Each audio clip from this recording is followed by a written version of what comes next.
आज चाहिँ तपाईँ हामी बीच फात्सिमको बारेमा चाहिँ अध्ययन गर्दैछौँ। कोरियन भाषामा चाहिँ फात्सिम भनेको के हो? फात्सिम है, फात्सिम फात्सिम भनेको सरस्वती भन्दाखेरि शब्दको मुनिबाट झुन्डेर आउने 16वटा व्यञ्जन वर्णलाई नै फात्सिम भनिन्छ।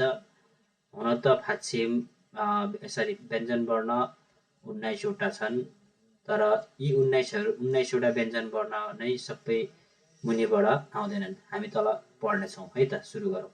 फात्सिम फात्सिम भनेको शब्दको मुनिबाट झुन्डिएर आउने डबल या एकल व्यञ्जन वर्णलाई नै फात्सिम भनिन्छ। तर सबै व्यञ्जन वर्ण मुनि आउन मिल्दैन।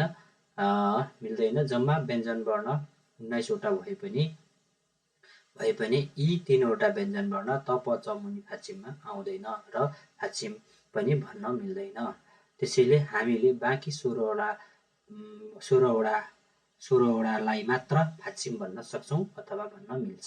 16वटा के हो त हो? गन दर लम ब च म ज च ख त प र के हो त यो स, अनि त्यस पछाडि अनि क, स क, यो क स भन्दा नि हुन्छ क अनि स। यी 16वटा मात्रै के हो त? फात्सिम हो है त। बाँकी अर्को भिडियोमा हेर्नु होला। मैले पनि यो खाली समयलाई चाहिँ नि सदुपयोग गरेको हो। भिडियो सर्ट हुनसक्छ, तपाईँहरूले चाहिँ नि अर्को भिडियोमा हेर्न सक्नुहुन्छ। त्यसको लागि तपाईँले लाइक अनि सब्सक्राइब गरिदिनु होला मेरो च्यानललाई।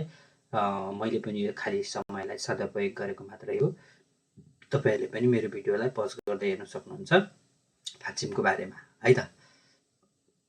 तपाईँहरूलाई चाहिँ नि फेरि त्यसैले फात्सिम भनेको चाहिँ मुनिबाट झुन्डेर आउने व्यञ्जन 16वटा व्यञ्जन वर्णलाई फात्सिम भनिन्छ र मुनिबाट झुन्डेर आउने 16वटा व्यञ्जन वर्णको उच्चारण आधा मात्र गरिन्छ। आधा उच्चारण मात्रै गरिन्छ। के गरिन्छ अरे? आधा उच्चारण गरिन्छ, पूर्ण उच्चारण गरिँदैन है त। त्यसैले तपाईँहरू राम्रोसँग अध्ययन गर्नु होला। साथसाथै तपाईँहरूले चाहिँ नि अब आउँदो दिनहरूमा पनि मेरो फात्सिमलाई मेरो युट्युब च्यानललाई चाहिँ लाइक अनि सब्सक्राइब अनि सेयर गरिदिनु होला। र साथै तपाईँहरूलाई के कस्तो लाग्छ मेरो युट्युब च्यानलको तल कमेन्ट बक्समा गएर कमेन्ट पनि गर्न सक्नुहुन्छ। किन भन्दाखेरि मैले पनि मेरो पनि कोरियामा खाली समयलाई सदुपयोग गरेर आफूले जाने जति तपाईँहरूलाई चाहिँ युट्युबको थ्रु मार्फत, सामाजिक सञ्जालको थ्रु मार्फत तपाईँहरूलाई चाहिँ मैले यस्तो कुराहरू चाहिँ अपलोड गरेको छु। के कस्तो लाग्छ प्रतिक्रिया दिनुहुन्छ भने म आभारी छु। हस्त, धन्यवाद। अर्को भिडियोमा भेटौँला है त।